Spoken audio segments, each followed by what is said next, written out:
They're coming to get you, Barbara.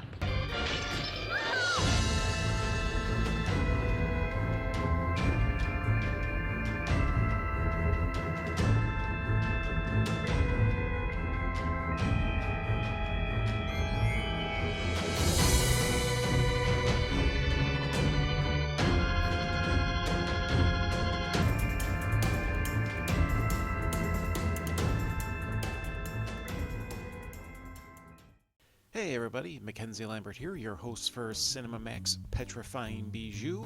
On this show, we watch the weird, the wacky, the unpredictable, and the unforgivable. Tonight, we will be honoring one of the earliest masters of exploitation cinema, the thankfully one and only Dwayne Esper. Dwayne Esper was born on October 7, 1894. He was a veteran of World War I. He started out as a building contractor before switching over to filmmaking. He directed a few low-budget B pictures. What helped his films to stand out from the rest? He had a knack for including nudity and violence to help get butts in the seats. One of his infamous is the 1934 Maniac, also known as Sex Maniac. Expect to see this one on a future episode. Another was Sex Madness, which warned of the dangers of venereal diseases. Before we get into the main feature, there will be a presentation of Esper's infamous short film, How to Undress in Front of Your Husband. Any feminists in the audience would do best to skip over this feature. How to Undress in Front of Your Husband is an instructional film to help women better please their men in the bedroom. Imagine if Hugh Hefner wrote the Goofus and Gallant cartoons for Highlights magazine. The film starts off in a manner like it's warning people of sneaky paparazzi taking photos of people at their most vulnerable times. Then it switches tone over to the instructional video for proper strip teasing. The actress playing the proper model was Elaine Barrymore. She was married to actor John Barrymore. She had a short career that ended with her divorce from Barrymore. She got into a heap of trouble with her involvement in this short film, to the point where Barrymore's lawyer tried to litigate her from appearing in the film. Afterwards, she would make a nice living as a handbag designer. She would pass away on March 1st, 2003 in New York City. Trixie Fraganza was cast as the How Not to Undress model. Gentlemen Prefer Blondes and the 1937 original of A Star Is Born are her top credits. Trixie is the target of the more eyebrow-raising observations of the narrator. Albert von Antwerp is the narrator. Not much of a career for himself. Antwerp may be improvising at a few moments, but he's actually reading lines written by Hildegard Stady, the wife of director Dwayne Esper. Hal Richardson plays the Peeping Tom photographer. This would be his only credit. Without further ado, here is How to Undress in Front of Your Husband.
This may appear to be only monkey business, but in reality it's very serious, ladies.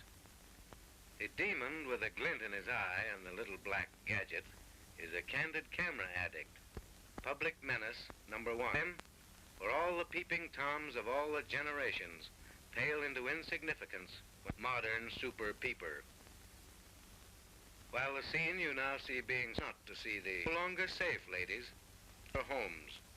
For this fiend is liable to be anywhere, hiding in the folds of your shower curtain. And let me warn you, don't cling to the idea a closed door will stop this snapshot sniper. It won't. For where there's a door is generally and keyholes simply bring out the peep in him. The victims of this focus fiend invariably end up in the soup. Sometimes the soup is only the photographer's developer. On other occasions, it's front page notoriety. This all depends, of course, on who she is, what she did, and where she did it.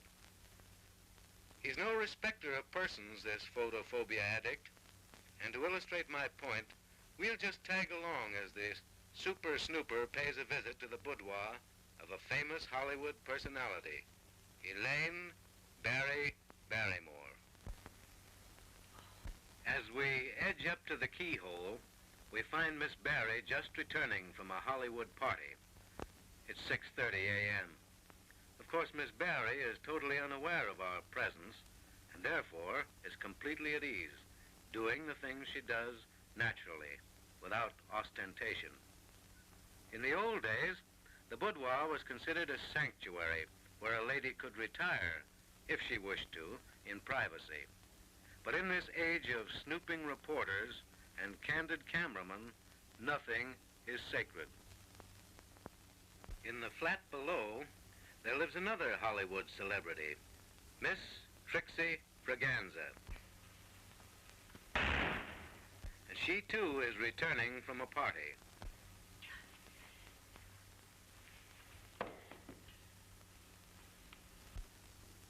So let's settle here and now the question of how and how not to front of your husband. Down through the ages, women have paid meticulous attention to the matter of dressing. They have consumed hours and hours in getting just the precise effect desired. Each dainty garment has been donned with the utmost care and thought. No amount of time or effort has been considered wasted if the final result was alluring glamour. But ladies, when it came to undressing, that was something else again. Technique was thrown to the winds. Angles were disregarded. Charm and allure were entirely forgotten. Now, Miss Barry is unquestionably an authority on undressing, and I suggest that you watch her closely. Notice the ease and grace with which she slips out of things. No lost motion, no awkwardness. From all appearances, you'd think she'd spent her life undressing. That, truly, is artistry. Ah, there should be some developments here. No, I'm afraid the developing has gone the limit. However, Trixie's been around, and when it comes to undressing, she should be able to show us a thing or two.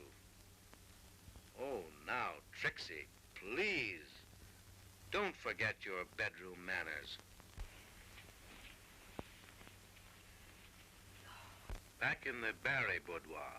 Now I'm sure we'll see something, for Miss Barry has excellent bedroom habits, and she unquestionably has it. Oh, she must have it, or didn't she capture the world's greatest lover? She not only knows how to get a husband, but how to keep him. A what? Well, that's what it says in the script. Ah, now we're getting right down to business. Wasn't that executed beautifully? Doesn't that prove beyond all doubt that it isn't what you obviously reveal, but what you artfully conceal that makes disrobing an intriguing art? Have you noticed the poise of the body, the rhythm of each graceful movement? To the appreciative, there is in a scene like this something truly uplifting. Yes, indeed. Style, charm, and distinction come from neither beauty nor money, nor a combination of the two. They are the simple result of aesthetic sense, cultivated taste, and a persistence in maintaining the lovely little tricks that every girl practices on her first sweetheart. Miss Barry has a subtle artistic ability to inject suspense into her disrobing. A most commendable habit, ladies, and one that should be universally adopted. Now, she's about to slip out of her slip. No, it's not a slip. It's well, let's skip it. To convey to you precisely what I mean by aesthetic sense, let's follow the candid camera to Trixie's once more, where that other celebrated taker-offer may be able to show us a few other wrinkles.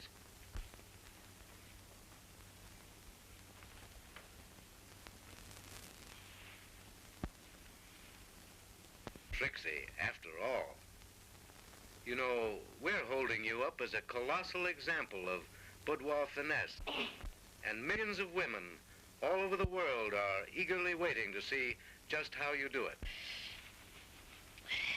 Come, Trixie. Let's get down to the foundation. It's easy to see how this gal puts up such an imposing front, Trixie. These ladies are all here to learn how to undress.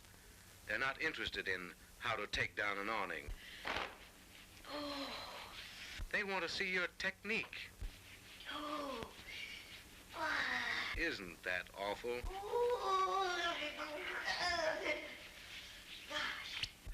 The SS Normandy is in. Really, ladies, I'm terribly sorry. This sequence has turned out to be a perfect bust. Well, anyway, a bust. And that man's here again.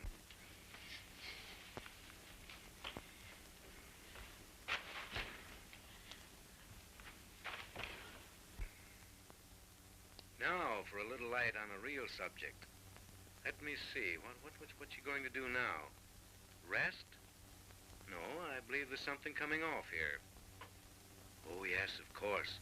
The stockings. She has lovely eyes, don't you think? Well, to tell you the truth, I hadn't noticed them myself. You see, ladies, Miss Barry always rolls her stockings down from the top, never from the bottom up. That's a very good point to remember. There's a delightful nonchalance about this little lady, a studied indifference that is certainly effective. Invariably, she keeps you guessing as to what she'll do next. A trick which never fails to intrigue the average husband. When Elaine rolls them, they stay rolled. I mean the stockings, of course. Trixie even gets into her own hair. Life is just a bowl of cherries to Trixie, but she's the pits. And take a look at the hooses she's got on her head. Those things went out with blind pigs. Well, they'd have to be blind to take Trixie out. How her husband must thrill to such exotic charms. No wonder he has business at the office. I'm afraid I'd have business in South Africa.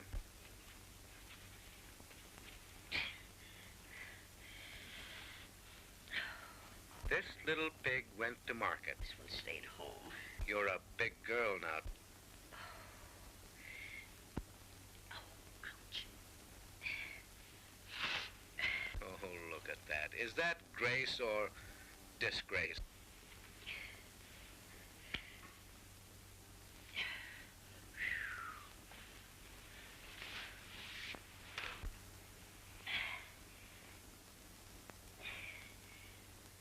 You're just wasting your time, Trixie.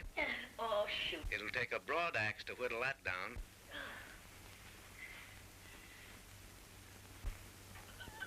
Oh, what a battle. Now, really, Trixie, is that... Oh, You'll blow a gasket someday. well,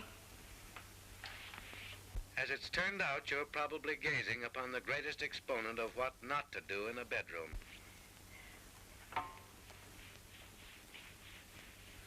To keep a husband, she'll have to keep him. Ah, but this is something else again. A soft, balmy night, dreamy music, and a touch, just the merest touch of some subtle perfume. Mrs. Johnson, that'll get him. You know, the average woman will use every bit of feminine trickery at her command to sell herself to the man she loves until she lands him. And after that, she just sends him monthly invoices. I think this worry is about over, though. In a few moments, Trixie will fold up like a dump truck and call it a day. Yes, I was right. The dreadnought is about to drop anchor. Oh, yeah? Through the all-seeing eye of the candid camera, you have witnessed the correct and the incorrect method of retiring. In the instance of Miss Barry, you have seen how it is quite possible to disrobe quietly, gracefully, without effort. There's no need to get out of your clothes as though you were emptying a sack of potatoes. There's no point in leaving your bedroom like a cyclone had struck it. After all, Trixie, we like you, and fun is fun, but please, don't be primitive. As for you, Trixie, I'm cured. A do not disturb sign will no longer bring out the keyhole peeper in me. You have quashed it completely. At last, we sigh with deep regret to think this lesson's done. Such sweet repose, such lovely power. And hubby's asleep. He's been out for an hour.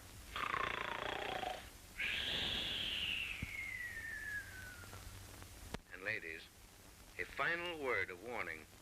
This candid camera fiend is all about, and he'll expose you if you don't watch out. How many times do I have to call you to dinner?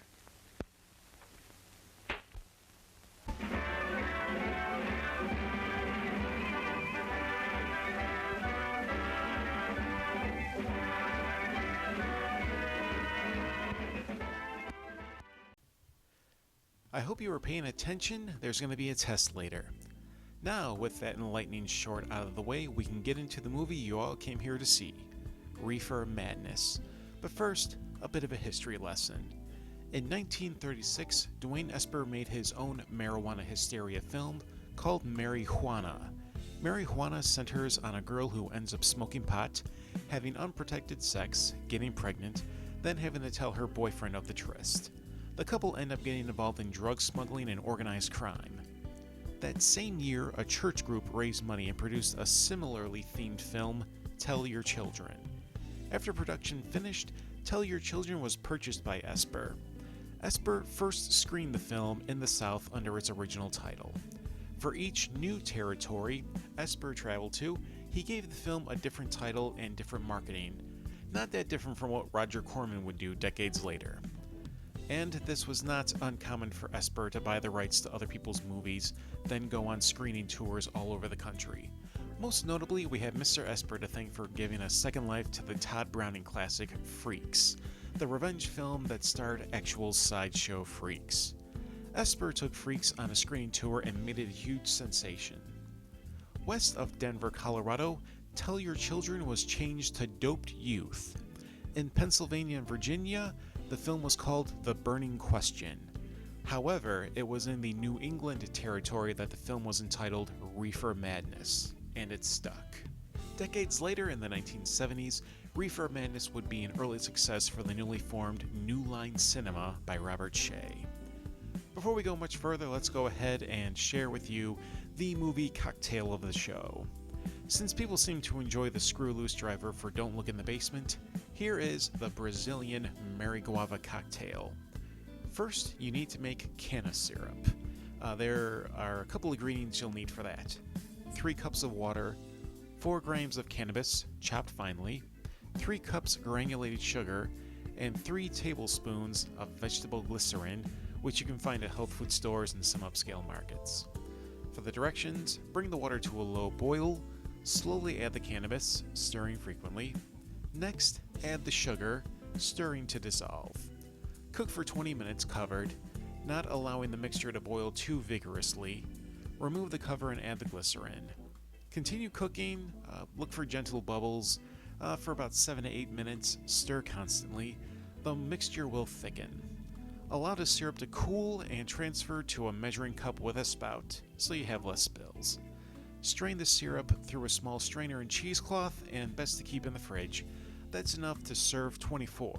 Okay, now for the main cocktail. You will need some ancho arbol syrup. For that, you need 1 cup sugar, 1 cup of water, 8 dried chilies de arbol, stemmed and seeded, 1 teaspoon of McCormick Gourmet chili powder, ancho, and then for the guava cocktail, you'll have 4 limes, halved and crosswise, and cut into 4 wedges, divided. Some cracked or crushed ice, 1 cup of cha-cha, I think I'm mispronouncing that, but or white rum divided, and then 1 cup of guava nectar.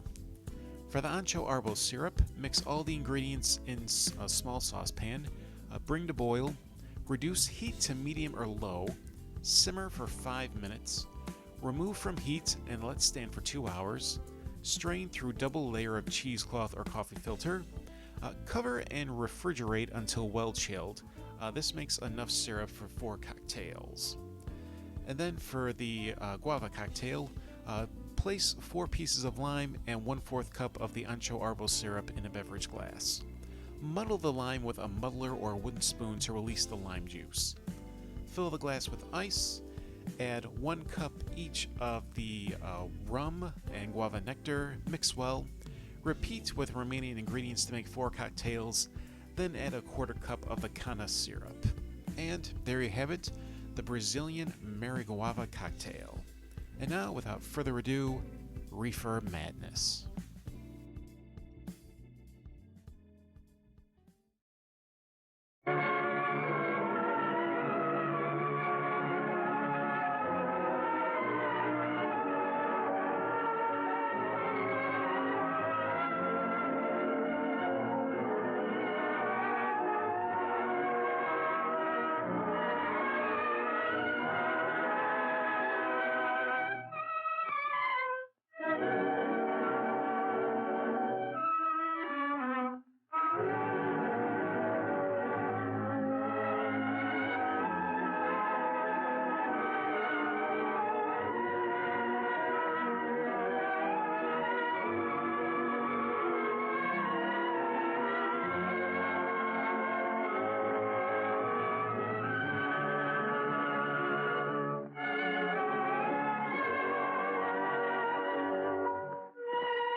You and all other school parent groups about the country, and you must stand united on this and stamp out this frightful assassin of our youth. You can do it by bringing about compulsory education on the subject of narcotics in general, the dread marijuana in particular. That is the purpose of this meeting, ladies and gentlemen, to lay the foundation for a nationwide campaign by you to demand by law such compulsory education. Because it is only through enlightenment that this scourge can be wiped out. Out of the traffic in these drugs, a lawlessness that we can scarcely estimate has grown and is now flourishing. It exists in almost every city and hamlet in the country. It might be interesting and important for you to know some of the methods used in bringing these drugs into the country, and the work of the forces of law and order, which are daily combating the traffic, always at the risk of life by their agents. This ceaseless fight against the drug traffic is directed by the Department of Narcotics, Washington.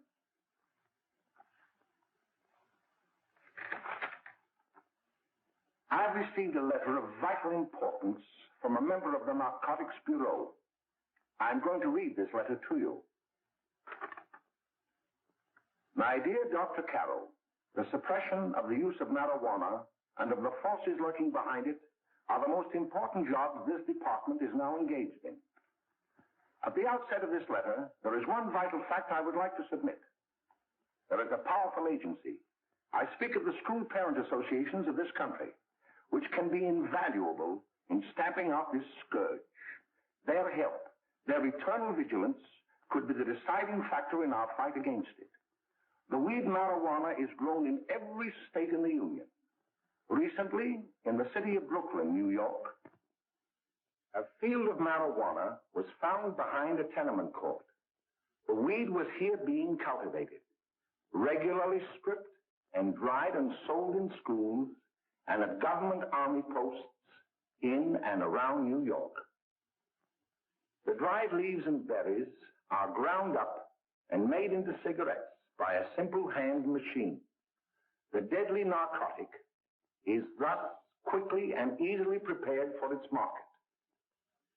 The sale of marijuana is even more difficult to detect and halt than the traffic in drugs such as opium, morphine, and heroin.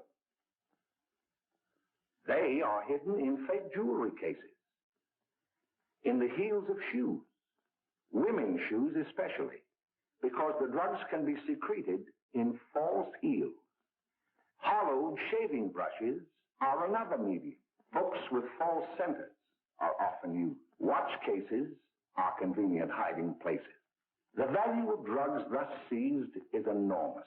Recently, a huge supply of heroin was taken. It was concealed in an apparently harmless shipment of 35 barrels of olive oil.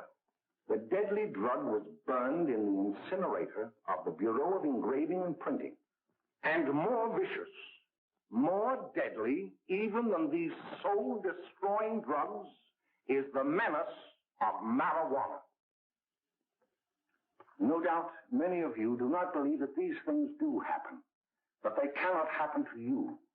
You may also believe that the facts have been exaggerated. Let me tell you of something that happened right here in our own city.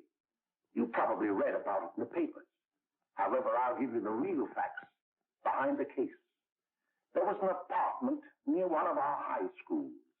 It was run by a woman known as May Coleman.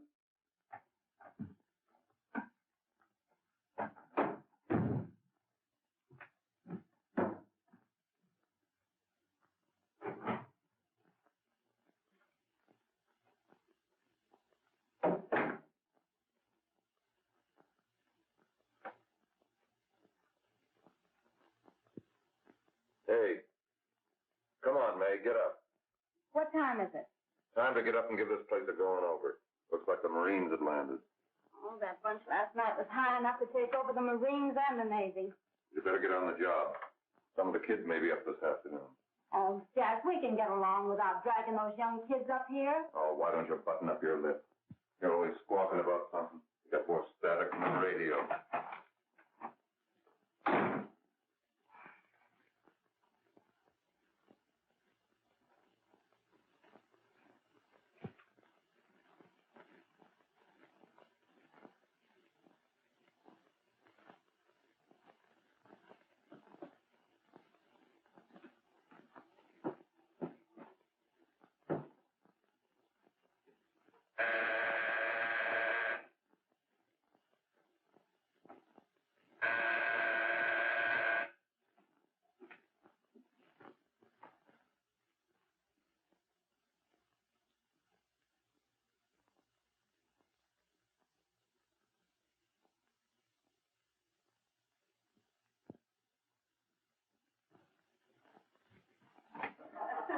Oh, greetings.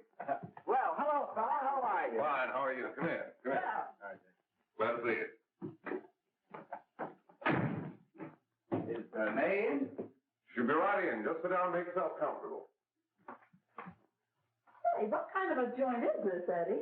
Oh, it's all right, Gwen. See, they probably had a party last night. Oh.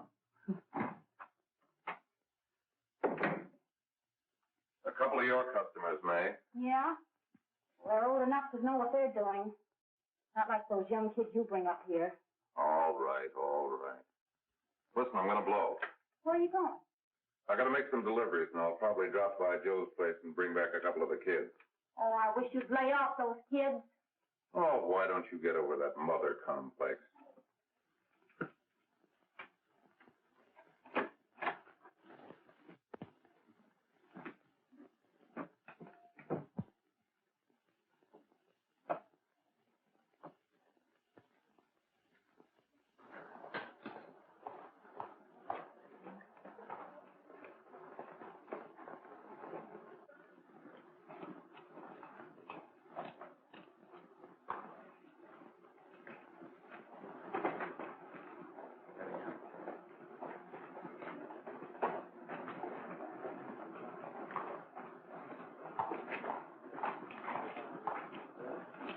Oh, by the way, Ralph, I'm sort of getting a little party Saturday afternoon over at my grandmother's. You know, the place with the swimming pool? Like to come? Thanks, Eddie. Maybe I will. I'd sure like to have you. Okay, I'll probably drop over. So long, Ralph. See you later. Hey, Ralph. Hi, kid. Fine, Jack, and you? Oh, great. Where you heading? Oh. Hey, how do you like that?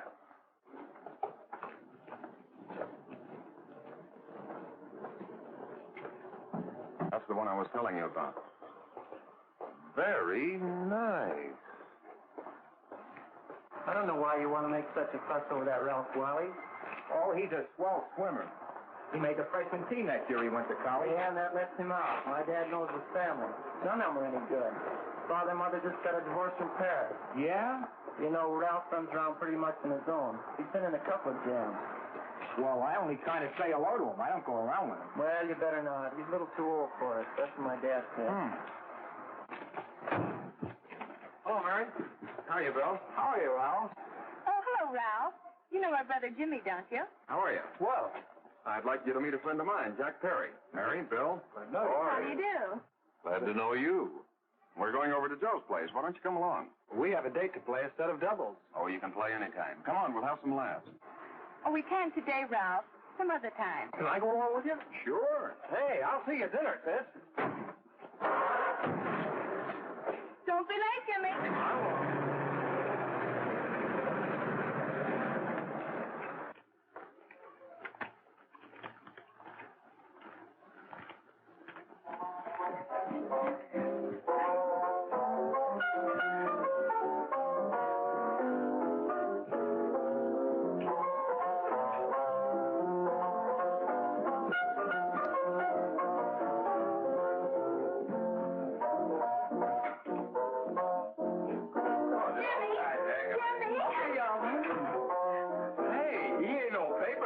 Why, don't you know him? That hot thing is crazy. Oh, he really swings out hot with him. Like a jive. You want to dance? Do I?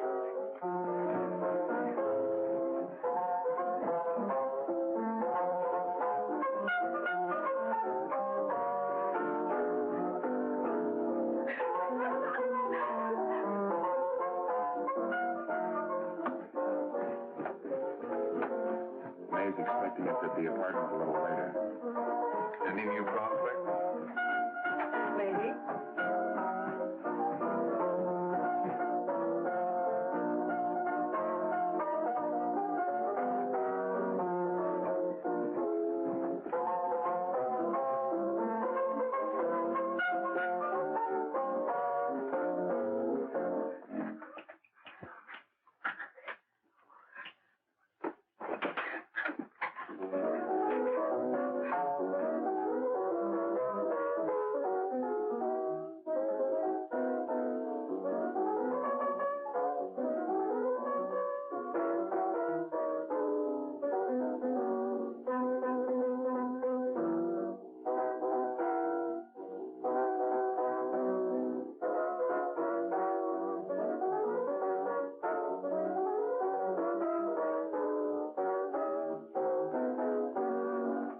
Oh, Jimmy, you're wonderful. You just finding that out?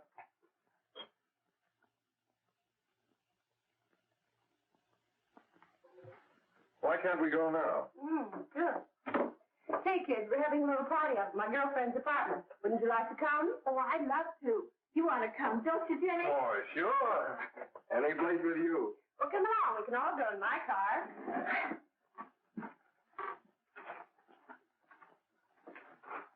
See you later, Joe.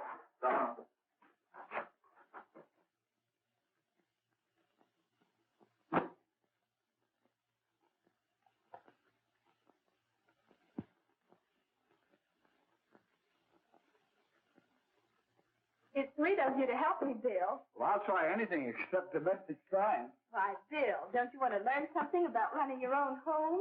The answer is no. You know, after that session we had yesterday, I went home and told Mother that the trouble with her pot roast gravy was she hadn't added 3 heaping teaspoonfuls of olive oil. What did she say? She didn't say anything. She just threw me out of the kitchen. Well, I don't wonder. Hello, children. Hello, Mother. Hello, Mrs. Lane. That was sweet of you, Mother. Gosh, hot chocolate. Thanks, Mrs. Lane. I know you can't study on empty stomachs. Now then, enjoy yourself. He will. She will too, Mrs. Lane. May I? Oh, thank you, kind sir. You're so very, very kind. Mary, before we do that math, how about reading some of this? It's swell. Romeo and Juliet. Don't you like it? Uh-huh. You know, when I study this, I kind of think of you. I just sort of feel as though you're there beside me. Well, listen. It is my soul that calls upon thy name. How silver sweet sound lovers' tongues by night, like softest music to attending ears. Romeo, My dear, what o'clock tomorrow shall I send to thee? by the hour of 9. I will not fail. 'Tis 20 years till then.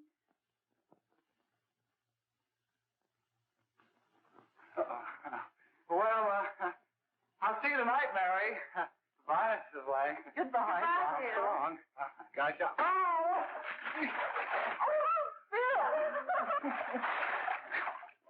Oh, I guess I'm all right. Well, bye. Bye. hey, Jay! Oh, Julie. Hey. Hey, Dad, you got anything for me? Well, there should be. Don't bother your father every night. Have you? There you are. What made you so late, Bill? I was getting worried. Well, I had to study, Ma. He was not. I saw him out walking with his girl. Bill's got a girl. Got a girlfriend. Ma, make him cut it out. Junior, Well, Bill has got a girl. quiet. And put that candy away till after dinner. Henry, you shouldn't have given it to him. Well, he has got a girlfriend and her name is Mary. Yeah, I'll shut you up. Bill, Junior, put that carriage on. Junior. Oh, that's the number down there. All right there, young. Mary's little lamb. Mary's little lamb. I didn't mean a bit honest, I didn't. Oh, well, what I'm burned up about is it just didn't say Bill had a swell girl. Gee, it must be love. She'd have to be swell for you to like her. Uh-huh. Sounds like you want something. Come on, what is it? Well, it's my model airplane. It won't work. Gosh, Phil, you could fix it. You can fix anything. Okay, I'll fix it. Dad, read me 26, will you? Yeah, here we are. You see? Oh, hello, Jimmy.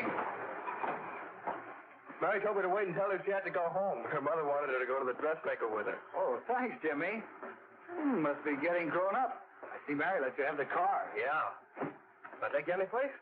Well, I wasn't going any place in particular. Well, then, how about driving me over to the show place with me? I'll buy you a soda. I never drink that stuff. Well, gee, I'll buy you something else. Okay, you're on the hook for one root beer. Well.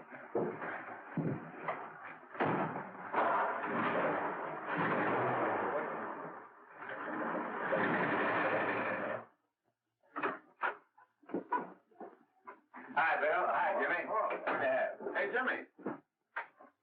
Hello, Jimmy. Hello, Bill. Come on, slide in. Hello, Blanche. Hello, Ralph. How are you? Hello, Ralph. How have you been, Ralph? Hello, Bill. Two sodas. No, I need one soda and one root beer.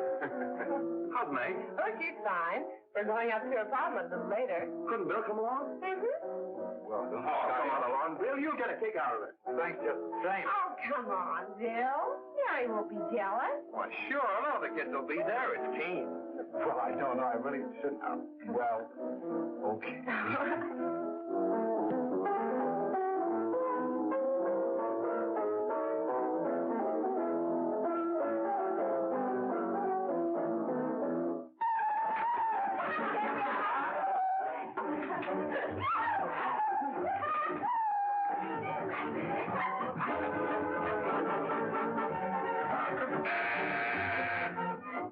Hiya, kid. Hello, Jack. What do you say? Yeah, come on in.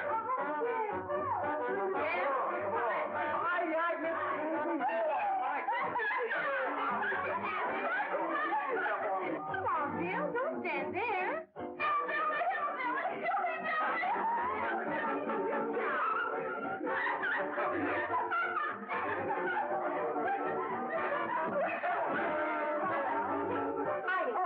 I'm Meg. This is Bill Harper. He's okay. Hello.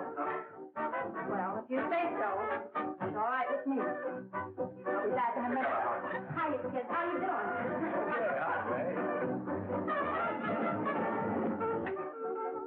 There's a new one in today. Yeah, Bill Harper. He's all right. Blanche's got herself quite a yen for her. Not bad. I didn't think she had that much taste. She knows what she's doing. She's got Ralph nuts about her, and now she's got her hooked up for this new kid. Say, we haven't any more smoke. You better run over and get some. Why couldn't you find that out when I was here this morning? Now I've got my car in the shop. Well, what of it? That kid out there, Jimmy, he's got a car. He'll take you. Come on, get going. Hurry up.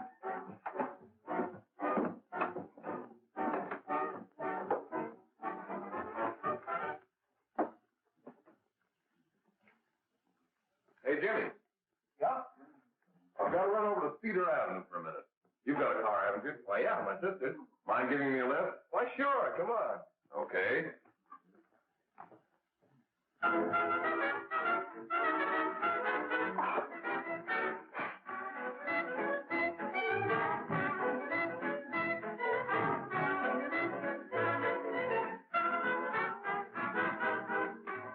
No, thank you. Well, here we are. Oh, thanks. Oh, May, don't forget me. I never forget you.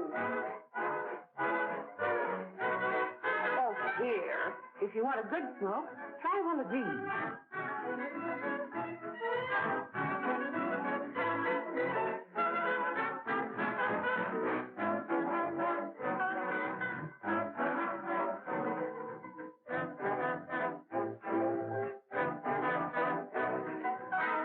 I thought you were a flirt. Of course, if you're afraid.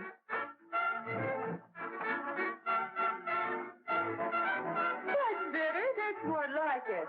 I know you like that. Really, you will. Now just take a puff of that.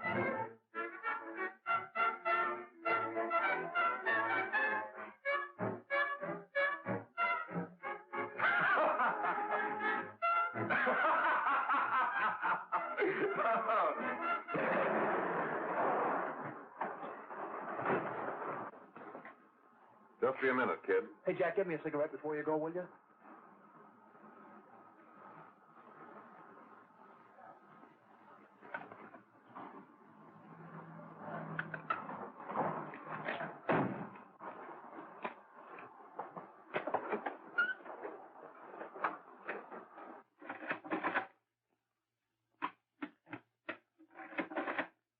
Hello, Jack. Hi, boss. How's business? Getting better every day. Those kids sure go for it. Swell. Had to run over for a couple more cartons. Ran short today. All right. Yanni, that's 10 gross for Jack Perry. Who? Pete Daly. All right, send him in. It's all right, stay where you are.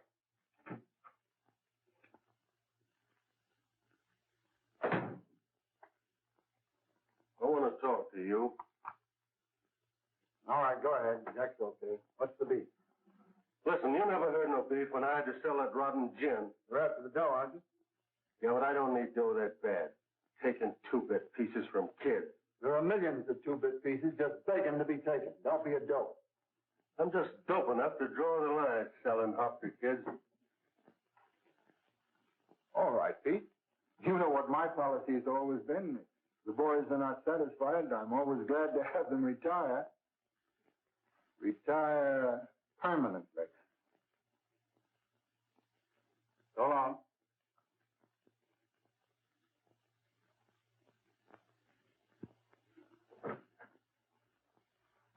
I only wish you had a couple of kids so I could... Get out! All right, Jack, pick up your stuff from down here. I'll be ready by now. Okay, well.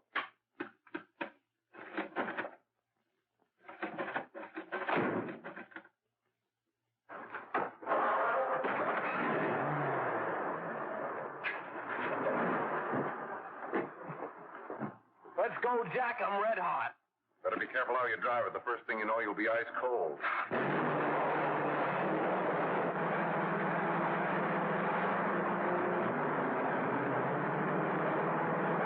Take it easy, kid. Slow down. You'll kill somebody.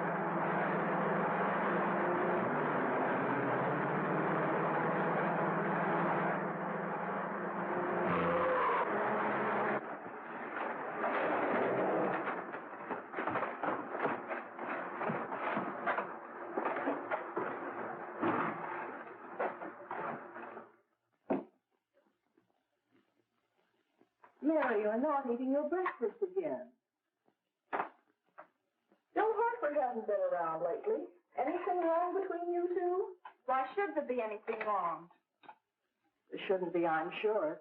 And whatever it is isn't serious, I know. I'm sorry, Mother, for snapping at you like that. Don't worry about it, dear. Why don't you speak frankly to Bill? He'll be honest whatever the trouble is. I'm sure Bill Harper never lied about anything. Yes, that's right. Bill's mother says he never lies. There, you see? You think it'd be all right if I speak to him about it? Why, of course. Oh, Jimmy. Oh, Sit down, darling, and I'll have your breakfast for you in a moment.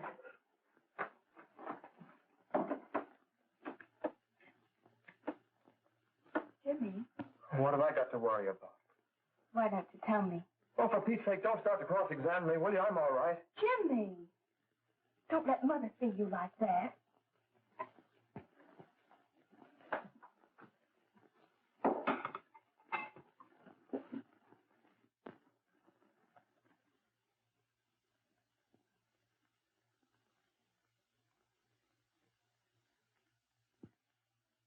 There is no doubt that there is an organized gang distributing the narcotic to students, not only in my school, but all over the city. You government men have got to find some way to put an end to it. Of course, I agree with you, Dr. Carroll. But do you realize that marijuana is not like other forms of dope? You see, it grows wild in almost every state in the Union. Therefore, there is practically no interstate commerce in the drug. As a result, the government's hands are tied. And frankly, the only sure cure is a widespread campaign in education. Oh, it's all right to talk about education, Mr. Wyatt. But we educators can't do anything until the public is sufficiently aroused. Let me show you something.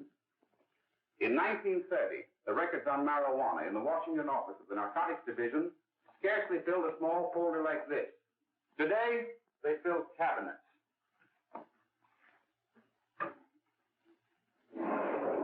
All these devoted to marijuana records.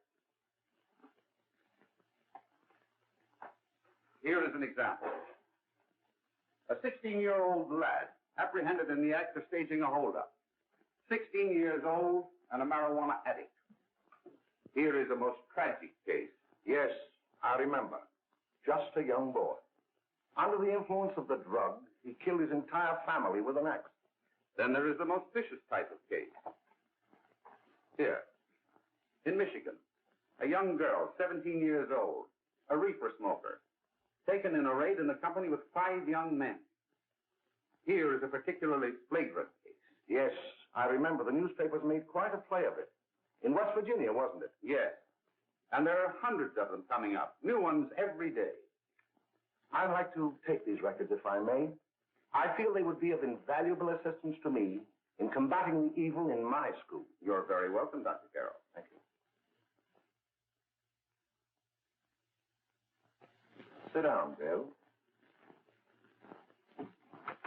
There seems to be something wrong. What is it? You were always a fine student. You always had excellent grades. Well, I guess the work is getting a little harder, Dr. Carroll. No, it isn't that. Bill, I'd like to help you. But of course I can't unless you let me. You're undermining your health. Well, there's nothing, Dr. Carroll. Really, there isn't. I'll study harder, honest. Honest? If you were being honest with me and honest with yourself, I'm afraid you'd tell me an entirely different story. Bill, I'm going to ask you a straightforward question. And I'd like to have a straightforward answer. Yes, sir. Isn't it true that you have, perhaps unwillingly, acquired a certain harmful habit through association with certain undesirable people? Well? Oh, no, sir, I haven't, Dr. Carroll. Well, that is, you see, I'm worried about something at home. All right, my boy. We'll just have to let it go at that. But remember, if you ever want to confide in me, no one will ever be the wiser. Thank you, Dr. Carroll.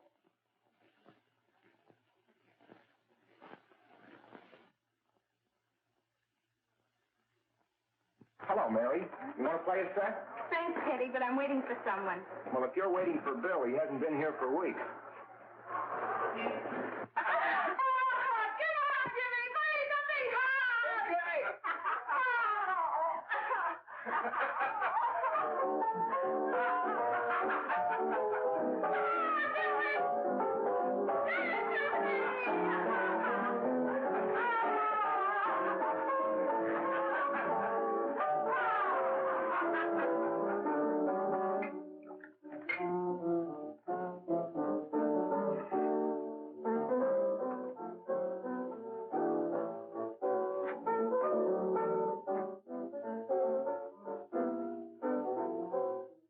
Didn't take that new kid long to catch on. Don't take any of them long.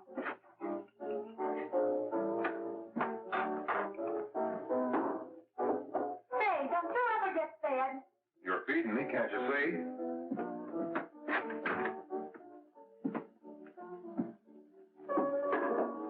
Give me that and a fork, will you? Get it yourself.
Oh dear, oh dear, oh dear. Looks like Billy is having carte blanche at the pusher's pad. What will become of our model student now? There's a good number of people in this film. Kenneth Gregg plays Bill, the protagonist. This was Gregg's only acting role.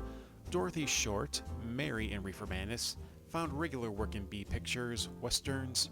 Her other role of note was in the Bela Lugosi East Side Kids film, Spooks Run Wild. Lillian Miles, Blanche, who had a romp in the sack with Billy, had minor roles in B pictures just like Dorothy. Carlton Young was the pusher, Jack. He found a long career in television, The Untouchables, My Three Sons, and Streets of San Francisco.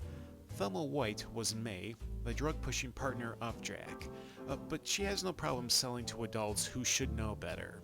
She was a frequent player in short films throughout the 1930s. Joseph Forte plays the excitable Dr. Carroll. This guy looks like he could stunt double for Margaret Hamilton. He was 31 years old when he got his first acting role. Reefer Madness was only his 5th acting credit. He found steady work in film and television. You might catch him in such classics as Them, the giant killer ants movie, or the Jerry Lewis classic, The Nutty Professor. TV credits include Perry Mason and Dragnet. But the highlight of Reefer Madness has to be Dave O'Brien as Ralph, the pot smoker who eventually goes insane, putting the madness in Reefer Madness. He chews the scenery by going for the jugular. He would co-star with Dorothy Short in Spooks Run Wild. In fact, O'Brien and Short were actually a married couple. He was a stuntman, director, and writer. He was the total role in Captain Midnight.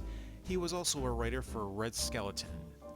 Supposedly, this film was based on a real-life case, that of Victor Licata, who killed his father, mother, 2 brothers, and sister with an axe in Tampa, Florida, on October 16, 1933. This allegedly happened under the influence of marijuana.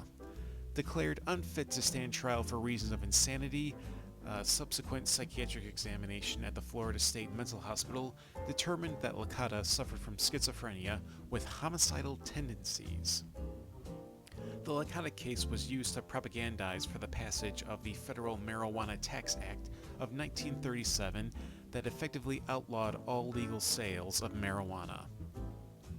Well, back then they didn't have video games or Marilyn Manson, so they had to blame the weed for the time being. This was during the time when moral hysteria films were all the rage. Filmmakers were making these juvenile delinquent tales of caution. There was Cocaine Fiends, Mom and Dad, I Accuse My Parents, Unashamed of Romance, Test Tube Babies. Quick question, any Three Stooges fans watching? Well, there are a few connections between this film and the beloved comedy trio. Tell Your Children was made in 1936. What famous Stooge short was made that same year? Disorder in the Court. During the Reefer party scene, you'll hear a piece of music playing. That is the same music the Stooges played for the courtroom.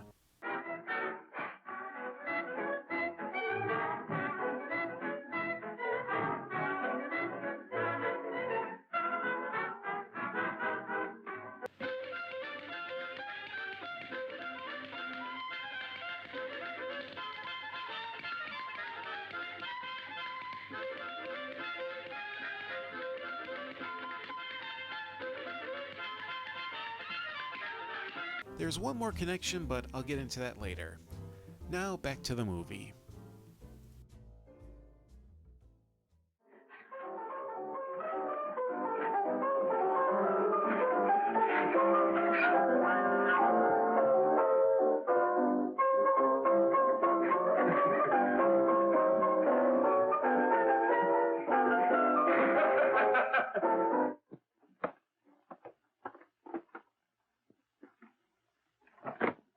Morning, Miss. We're from the police department. Good morning. We're tracing a hit-and-run driver. Someone caught the license number at the place of the accident but didn't get it quite right. So we're checking all numbers like it, and yours is one of them. Well, I'll try to help you. You remember what you did on the 29th of last month? Oh, that was the day before Mother's birthday. Oh, yes, I remember that because I left school and went directly to the dressmaker's with Mother. I was there all afternoon. Did you happen to loan your car to a couple of men? No, I had the car all afternoon myself. Well, thanks, miss. Sorry to have troubled you. Tell me, was the person killed? Fortunately, he wasn't, but that's still no excuse for hit-and-run driving.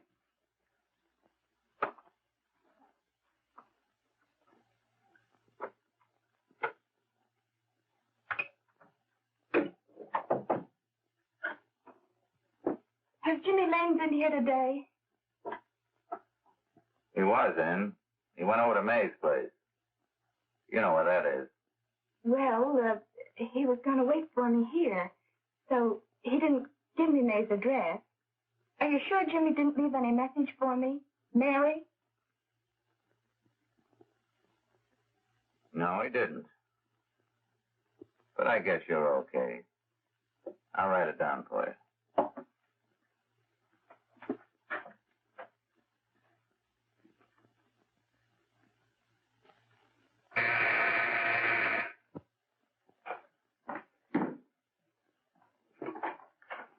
Mary, come right in. Is Jimmy here? Oh, why, he's around somewhere. I think he went out to take Agnes home, but he'll be right back. Come in and sit down, Mary. And let me take your coat. Who's the new kid just came in?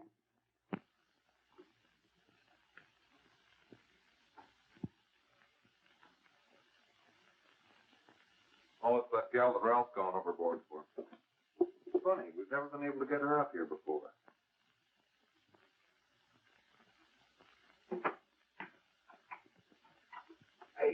Hey, scram, will you?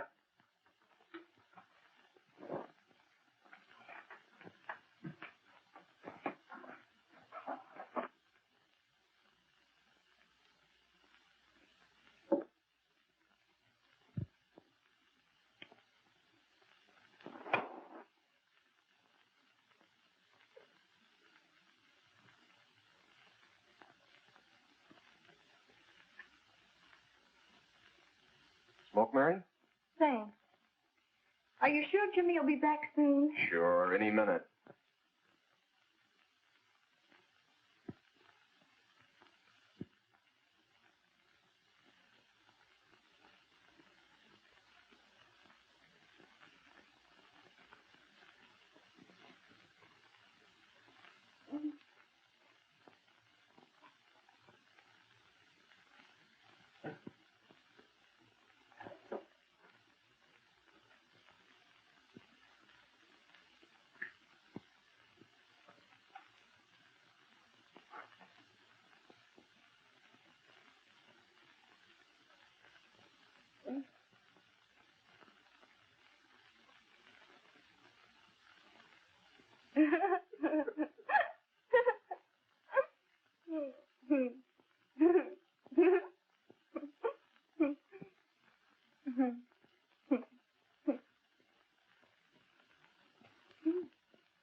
Hey, what's the matter? An orphan?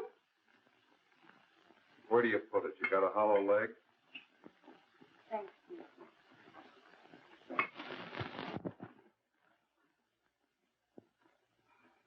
How do you feel, Mary?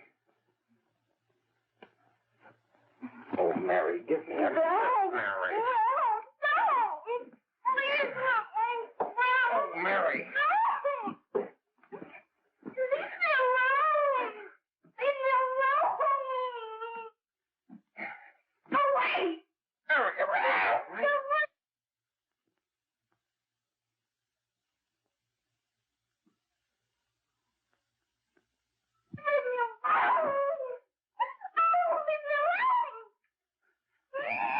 Everything's all...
Jack, is she all right?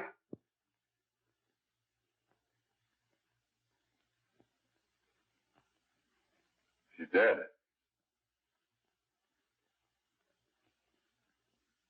May, get me some water. Now listen, you two. I want you to get out of here. Get out of here and forget you're ever in here today. I'll handle this. Now get going.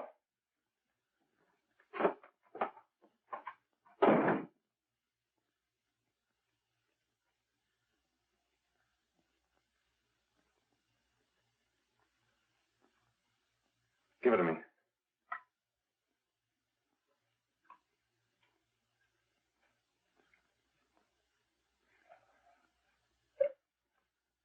Here.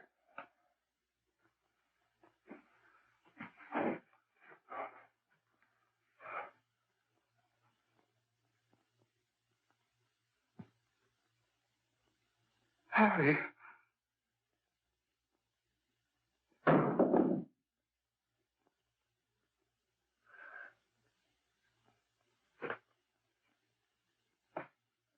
Mary.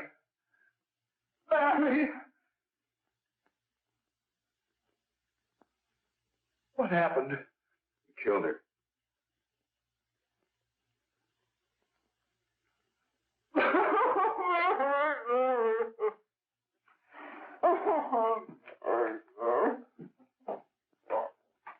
Look, after I scram, you call the cops. And this is your story. Remember it. These two kids came up here for a couple of beers.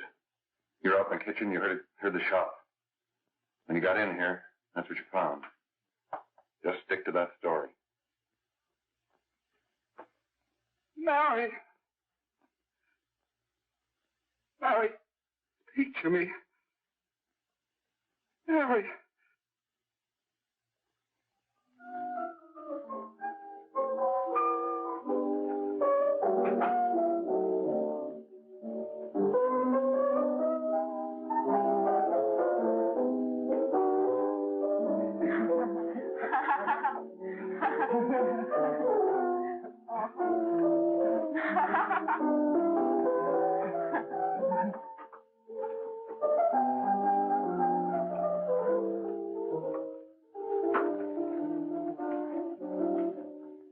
Oh, Jack. I was just talking to a friend of mine. A cop. Sergeant on the homicide squad. The guy you hit that day died. Died? You didn't... No. I didn't crack. I'm not going to. Nobody will ever know you were driving that car. Well, thanks, Jack. Just as long as you keep your mouth shut that you were ever up in May's apartment. Why, sure, Jack, sure. Okay.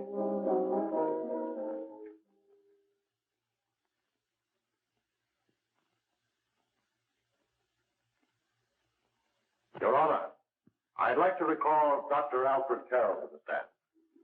Call Dr. Alfred Carroll to the stand.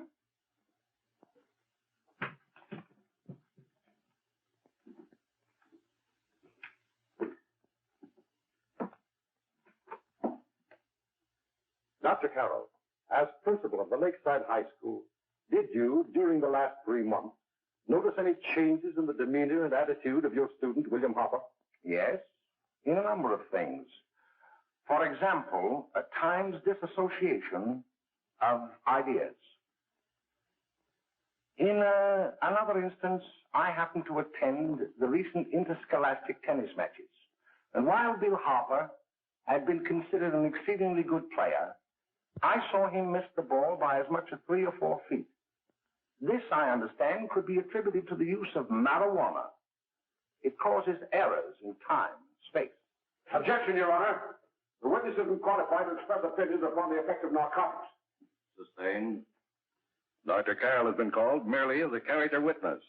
Well, then, although you didn't know to your own knowledge that the defendant was using marijuana, did you notice any changes that would lead you to believe, as an educator, that he was under some severe mental strain, which might possibly have been induced by some drug?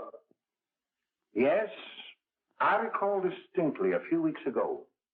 It was during a class of English literature. There was a serious discussion of Shakespeare's Romeo and Juliet when he suddenly burst into an uncontrollable fit of hysterical laughter. Oh, by the way, Dr. Carroll, 6 months ago, what would have been your opinion regarding the character of my client? He was a fine, upstanding American boy, a good scholar, a good athlete, and representative of the caliber of young men we are proud to graduate from our school.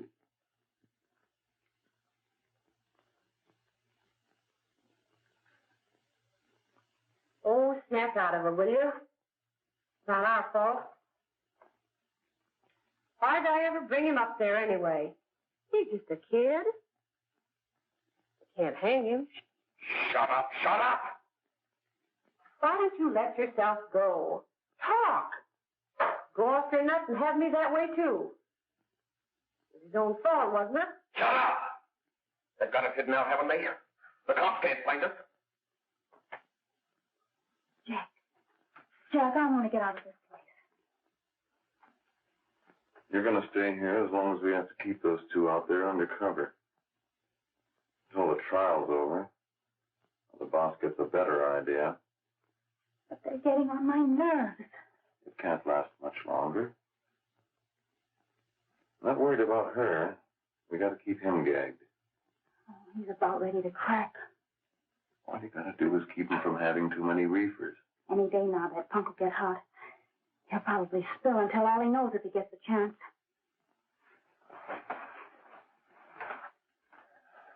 I don't think he'll get it.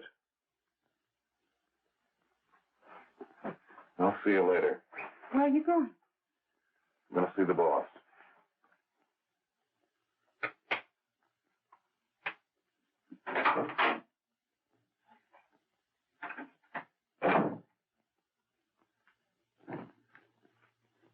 Hello, Jack. Hello, boss.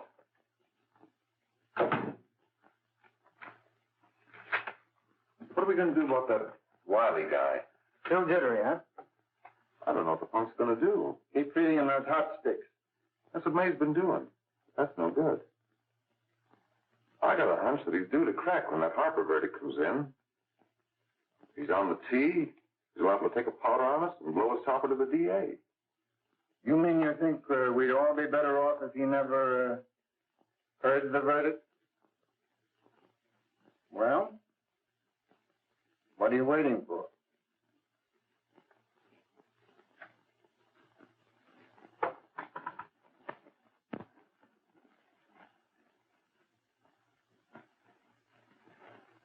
You, ladies and gentlemen of the jury, have a duty to perform. A duty to yourselves and to our community. Mary Lane is dead. The evidence you've heard at this trial could not have failed to convince you of the guilt of the defendant. By his own admission, he pressed the trigger of the weapon that sent lovely and innocent Mary Lane to a tragic and untimely death. We are not so much concerned about the motives behind the deed as to the deed itself. While the defendant has told you that he saw someone attacking Mary Lane, and that his mind went blank from that moment on, the defense has been unable to produce one witness to substantiate that statement. Now, ladies and gentlemen of the jury, you've heard able men testify at this trial, men who have tried to bring out the fact that the defendant might have become momentarily insane when he fired the shot that killed Mary Lane. But the defense has been unable to prove that he was insane. William Harper was sane when he visited the apartment where the tragedy occurred. He was in the habit of visiting the place. He was sane when he went into a bedroom with another young woman. You've all heard what went on in that room. You heard it from the defendant's own lips. Involved as he was in a tawdry love affair, Mary Lane was in the way. She had found him out. In a moment of anger, he deliberately and willfully killed her. If such deeds are permitted to go unpunished, this community would cease to be a decent and safe place for us or our children to live. I do not believe I have to plead or even demand that you bring in a verdict to punish the defendant for the crime that he has committed against society. You are upright citizens. That is why you were chosen to judge another. And as honest, upright citizens, there is only one verdict which you can find, and that is a verdict of guilty. And this court will be adjourned until the jury's verdict is reached.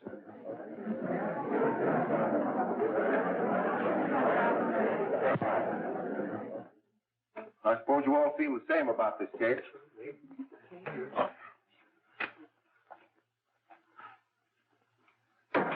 But he might have been insane when he did it. No, he wasn't. He knew what he was doing.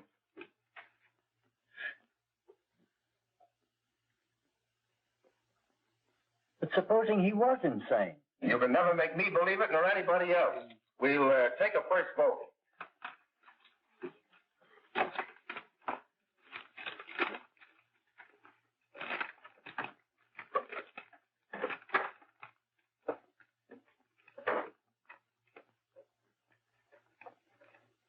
$11 for conviction, 1 for acquittal.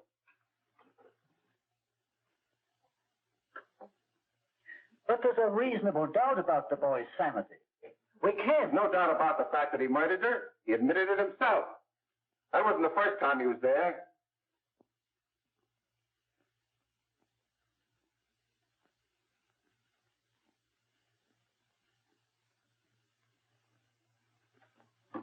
We gotta make an example before boys like that contaminate all of our children.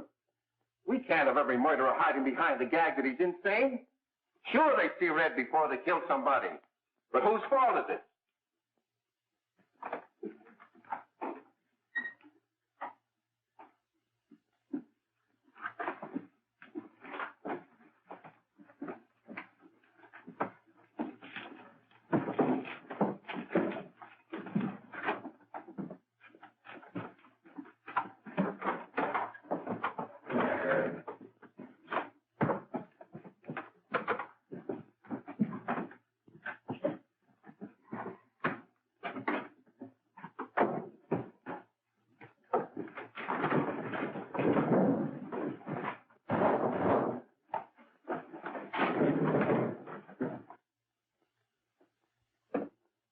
Have you reached a verdict?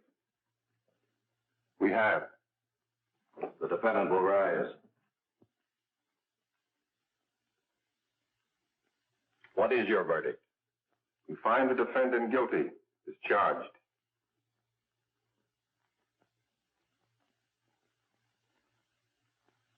No.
What do you want?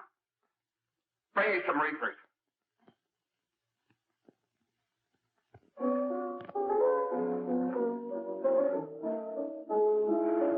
They're going to hang him. Blanche, they're going to hang him. Oh, come on. Get a hold of yourself. Here you are. Now quit that crazy laughing. Where's Jack? I want to get out of here. They'll pick you up and hang you if you don't pipe down. I want to see Jack. Jack. I want to see Jack. Jack. You better quiet him. I can't do anything with him.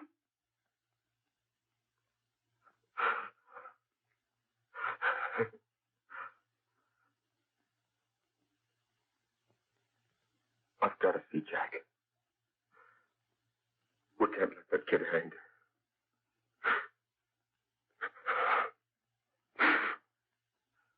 He'll be here. Don't worry. He'll be here in a little while. I've got to see him. You've got to see him.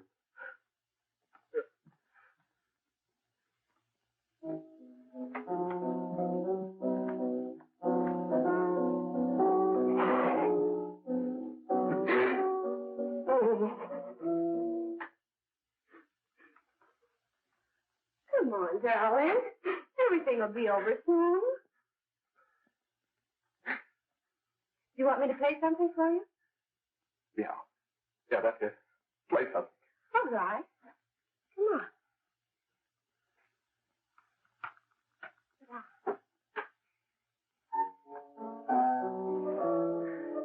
Honey, give me a smoke, will you?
I know what you want.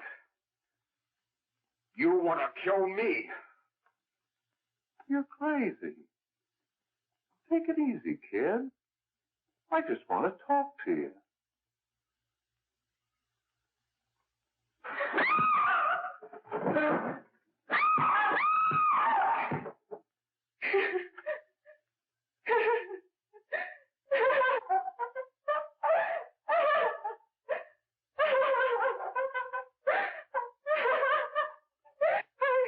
There's a terrible fight going on. Yes, yes. Apartment 32.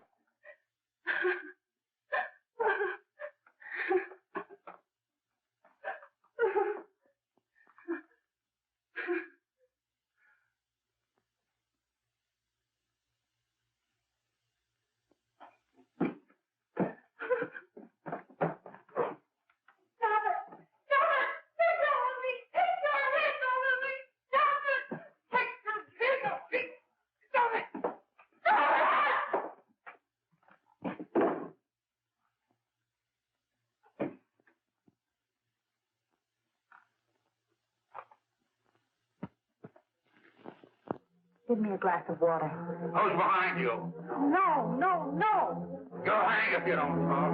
No. Who hired you and Jack? Hurry. Are you ready to tell what you know? Yes.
If we can gain some measure of leniency for my client, she is prepared to enter a plea of guilty and, in addition, turn state's evidence in the case of William Harper. I regret that this court is not prepared to bargain with justice. I'll tell anyway. I was there. I saw it. I know who killed Mary. And I'll tell you who killed Mary Lane. It wasn't Bill. It was Jack. Jack Perry. He shot Mary, and then he put the gun in Bill's hand. We were all at the apartment one afternoon. Then Mary came in looking for her brother. Bill and I, we'd been in another room. And Bill came in. He caught Ralph with Mary, and they started to fight. But it was Jack who had the gun.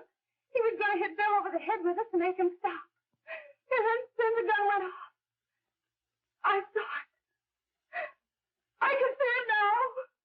It was horrible. And before he knew it,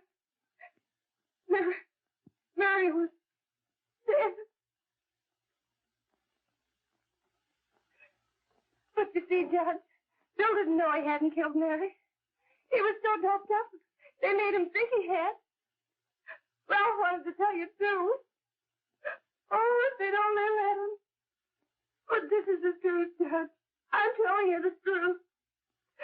After Jack saw the where he was dead, he put the gun in Bill's hand. It was Jack's fault. And it was my fault, too. I got all of them to come up to the apartment.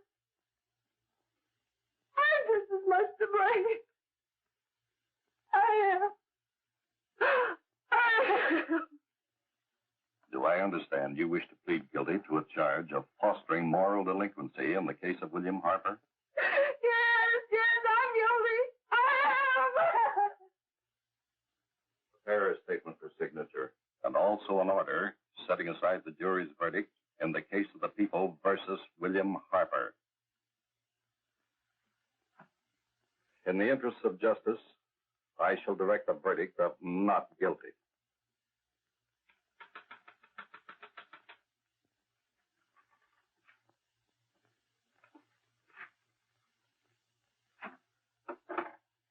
Sign here, please.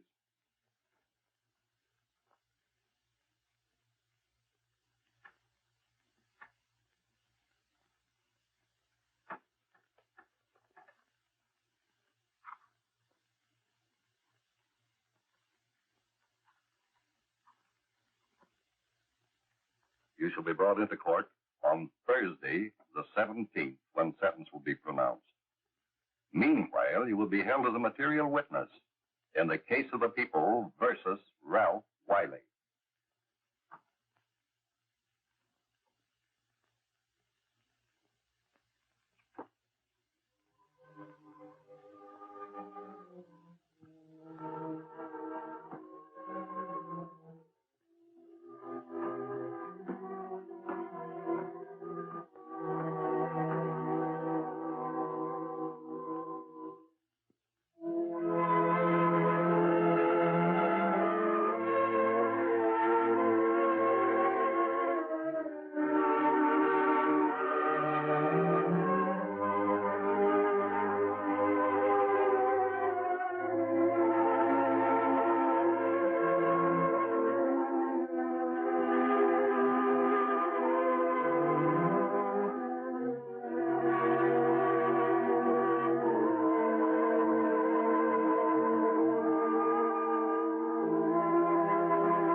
In the hearings before this court today to what I hope will be the final actions revolving about an unhappy and unfortunate case, one whose horrible tragedy will forever remain with me.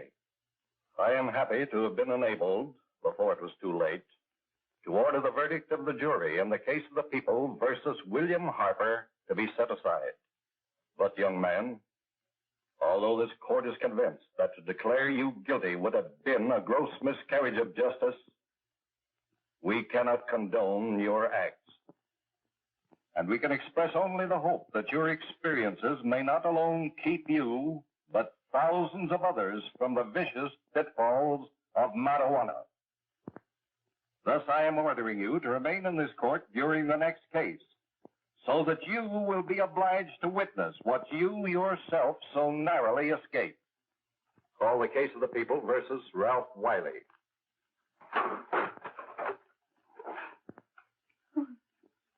Bill. Bill.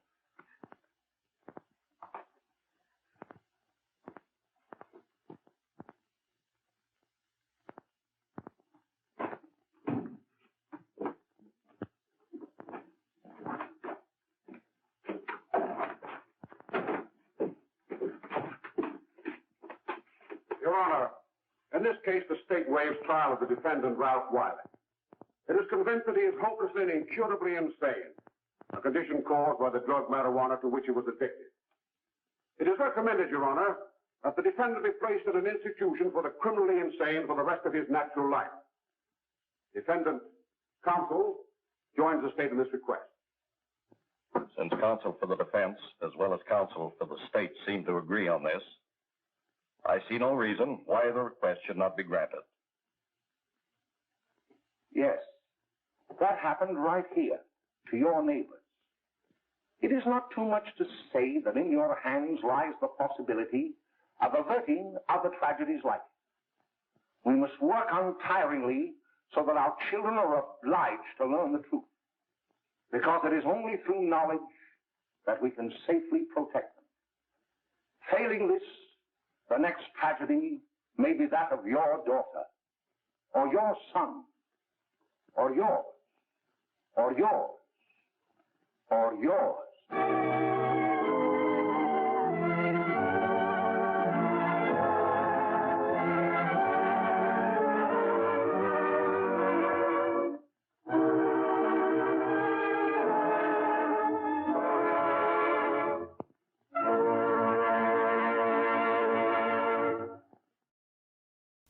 And there it is. Blanche takes a dive and punches a one-way ticket to Pavement Pizza City. Ralph is schizophrenic and institutionalized for the rest of his life. Billy gets off with a slap on the wrist. Yay for being white. If the judge seemed familiar, that's because he's Edward Lasaint. He was also the judge in Disorder in the Court for the Three Stooges. Imagine audiences seeing Lasaint in the Three Stooges, then seeing Reefer Madness. No wonder people could never take this film seriously. Reefer Madness came out in the 1930s and demonized marijuana, hemp, and its growth. Yet, less than 10 years later, the US would be involved in World War II. There was a demand for rope for the naval ships. What was the quickest way to manufacture rope to meet the demand? Hemp.